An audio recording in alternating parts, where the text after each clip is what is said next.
really positive, and I think that goes a long way to what the staff and the did. And I think as a resident of Winston-Salem, I commend I commend everyone for the work they did to have a black number up there at 204,000. I think that is in the operating income.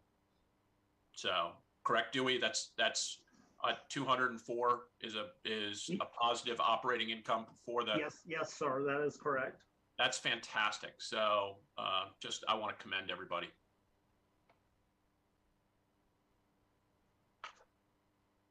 All right, moving to the convention center. And I'm not sure if Grant wants to speak to this. I'll be glad to talk a little bit about the Benton if you want to, and then you can go over your form.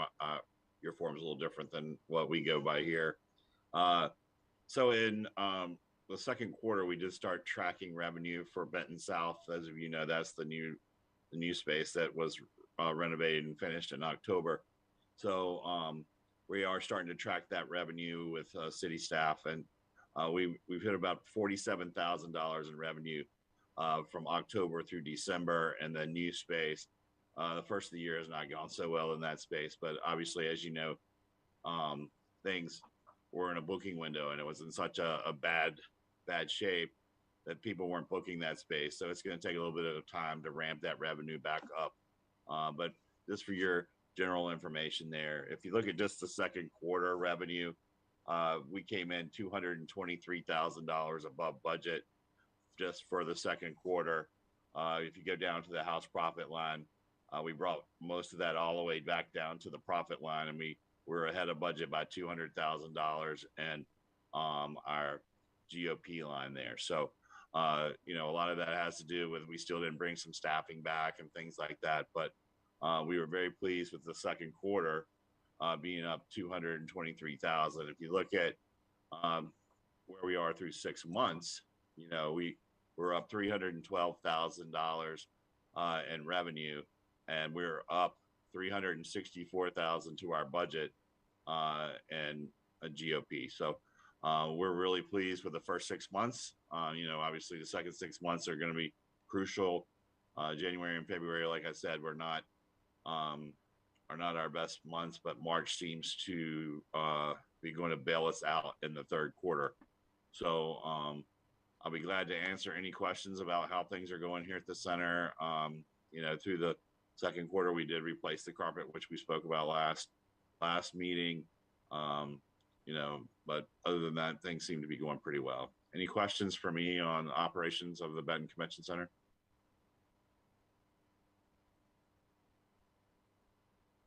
Okay, Dewey, you can take it for your form. All right, thank you, Grant.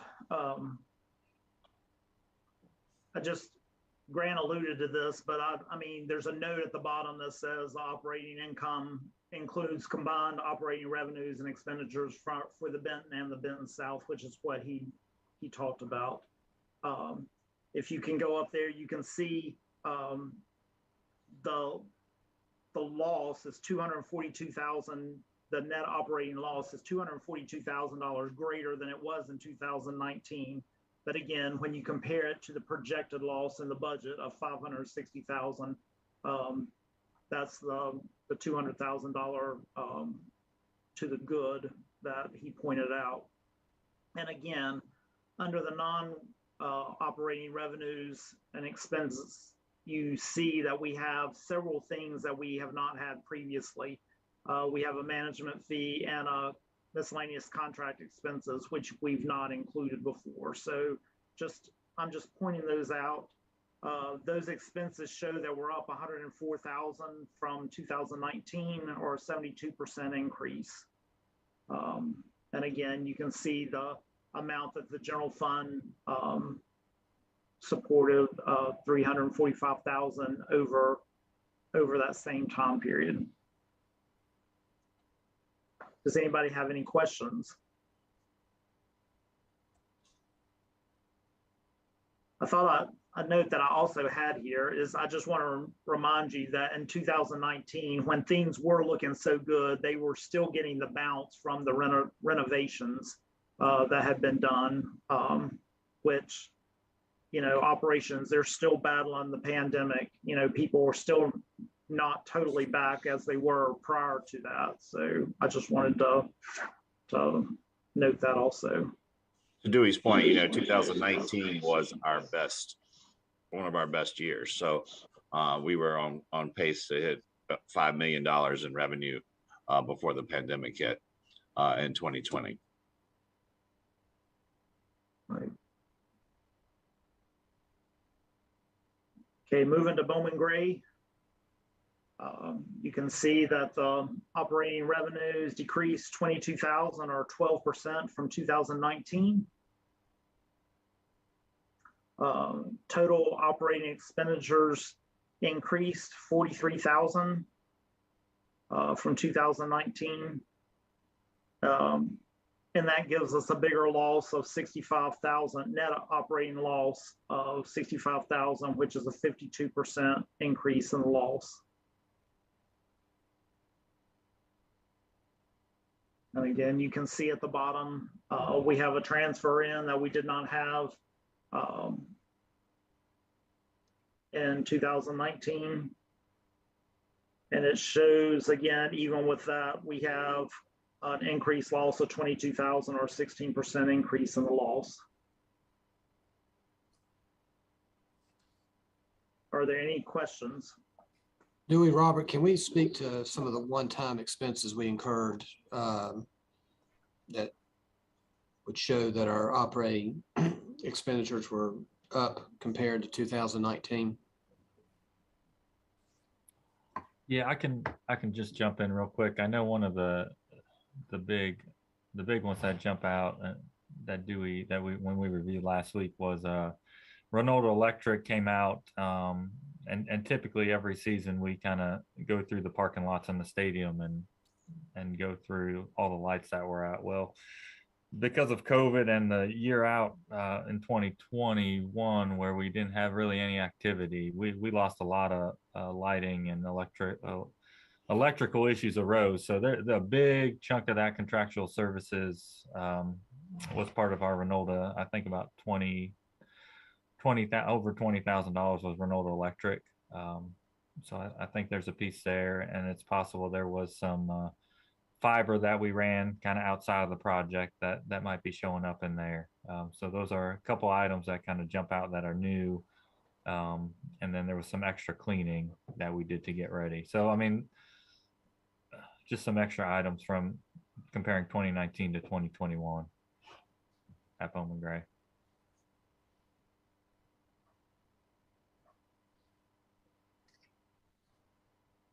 Anything else?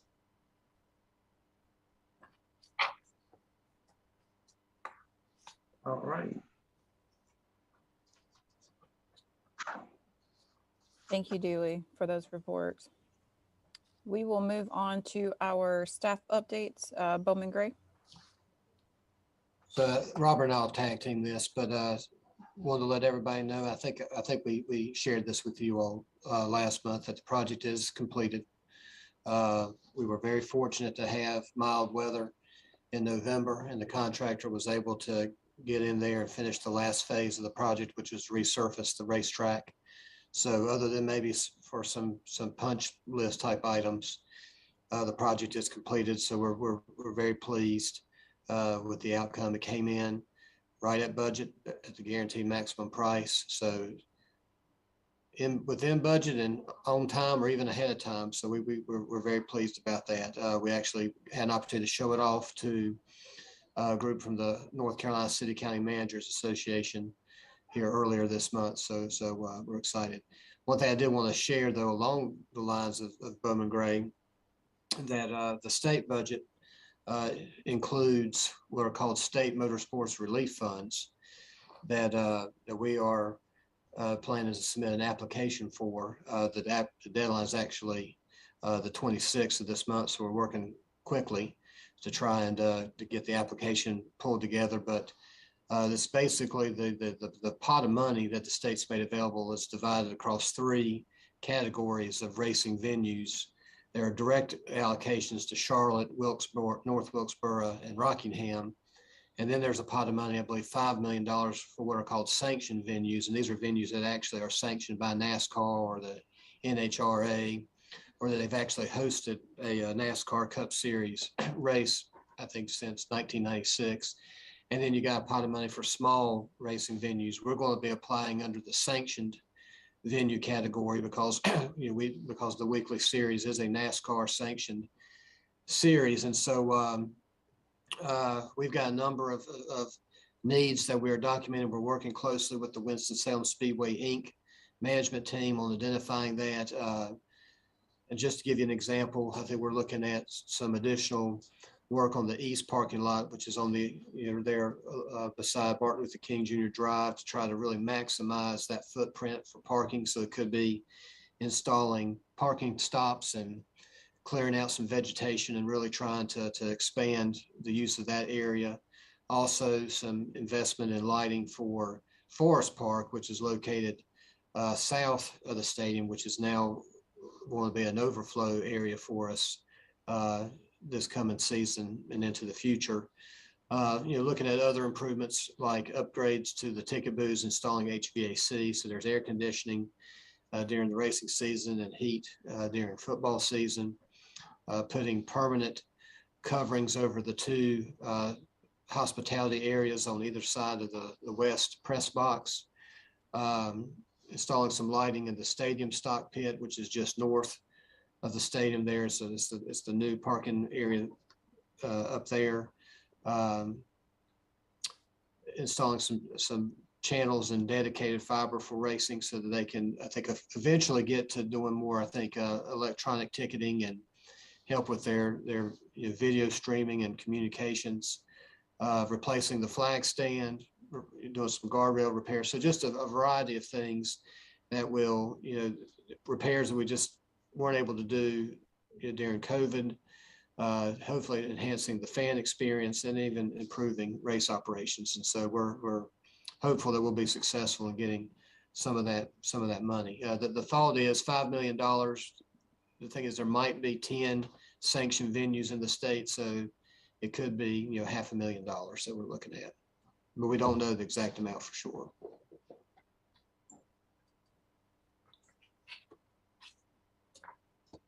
Any questions for Ben on Bowman Gray? We'll go on to the Fairgrounds Operations. Yeah, thank you. And I'll just add the Bowman Gray real quick. I know last time we spoke, we talked about the testing location out there. That's extended to the end of February, so that'll go to that Sunday coming up, which I think is maybe March 1st. So that'll be their last day out there for testing. And then as far as just getting ready for racing, we switched over all the controls for racing this past week. So we're in the process of being race ready for them. So all the new facilities are certainly helpful over there for getting ready. So we appreciate the upgrades already that have been put into place over the last couple of years. Just jumping into Fairgrounds Operation, I'll just highlight a couple things. For those of you, everyone's probably aware of the Winston Weaver fire event that happened a few weeks ago. The Fairgrounds ended up being an evacuation location for those displaced. So we housed a few folks overnight for the about 4 nights, and then when that situation ended, we actually were hosting the business office of the Winston Weaver folks. So they were here up until a couple Sundays ago. They stayed a week and paid rent on that. A couple weeks ago, we hosted the Junior Olympic Archery Tournament, which had folks coming from all over the region, Tennessee, Virginia. So that was a really neat event that we partnered with Visit Winston-Salem on. And then just this past weekend, we hosted the ACC Hockey Championships in the Annex. Again, another partnership with Visit Winston-Salem, but just a couple of numbers that, people don't see for that event. We had 2,200 people there, sold about $15,000 in concessions, $13,000 in ticket sales, $3,000 in merch. And granted, there's expenses with that, but just an example of an event that we're bringing in. That was an event we bid on 4 years ago. This was a 4th year And we kind of cover all those costs and bring that event to the city. So it's a really good event for the city. NC State ended up winning versus North Carolina yesterday. It was a really good game. And I think that's all I got. I'll just jump into the Thunderbirds real quick and mention that nothing really new from last time we met. They're still right in that 2,200 person a game average. The last Saturday they had a game I think they had 2,600 tickets out, which was their highest attended game of the year. And they have a 3-game homestand versus Columbus this weekend, Friday, Saturday, Sunday. So we expect good crowds for that, as that is their big rival coming out of Georgia.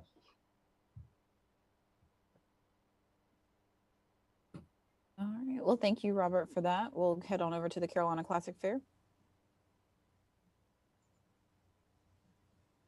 Yes, well, right now we're in the process of planning. We've got our RFP out for advertising that came up for renewal this year. So we're anxious to see what we get back for our advertising and PR campaigns, ready to get a theme in place, just getting everything together with all of our departments, looking at all of our entertainers.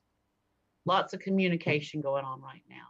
So we are planning full steam ahead for a full Carolina Classic Fair this year, hopefully. Thank you, Cheryl. The Benton. Really don't have much to add other than, we're booking and putting a emphasis on Benton South at this point. Thank you, Grant. Truist Stadium. Yes, just a couple of things to share with the commission. One, we have executed the new lease agreement with the Dash, so that's now in place. And they've actually made the lease payment that was due back June 1st, and so I think everything is on track there. Also, want to share that we are beginning planning for the upgrades that are now required under Major League Baseball under their new guidelines. So city staff and Dash staff are meeting on a regular basis to start planning for that. I think our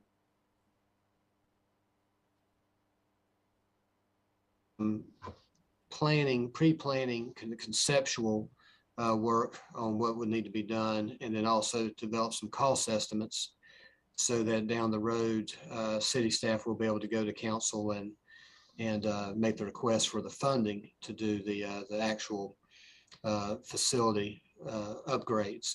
And just to let you know, Major League Baseball has a scoring system that they're using to evaluate minor league stadiums, and you want the score to be as low as possible. And our score, based on the audit that Major League Baseball did here recently, our score, I believe, was like 114. We have to get it down to under 30 by opening day of 2023. So we've got just a little over a year to really make progress on these improvements. And just give you an example of the type of improvements we may be looking at. It's a lot of improvements to the clubhouses, both for the home team and the visiting team. Also batting facilities. So we're not sure what the investment will be. I know that if you look, what I've heard from other cities, facilities, for example, Asheville, the Tourists, they have an older stadium. I think they're looking at maybe $20 to $30 million in improvements. I think the ball stadium down in Myrtle Beach is looking at several million. So it could be a significant investment to bring the stadium up to MLB standards, but we'll keep the commission updated as we continue to work on that project. Be happy to answer any questions.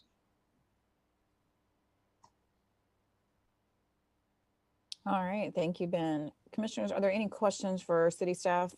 We've come to the end of our agenda before we adjourn.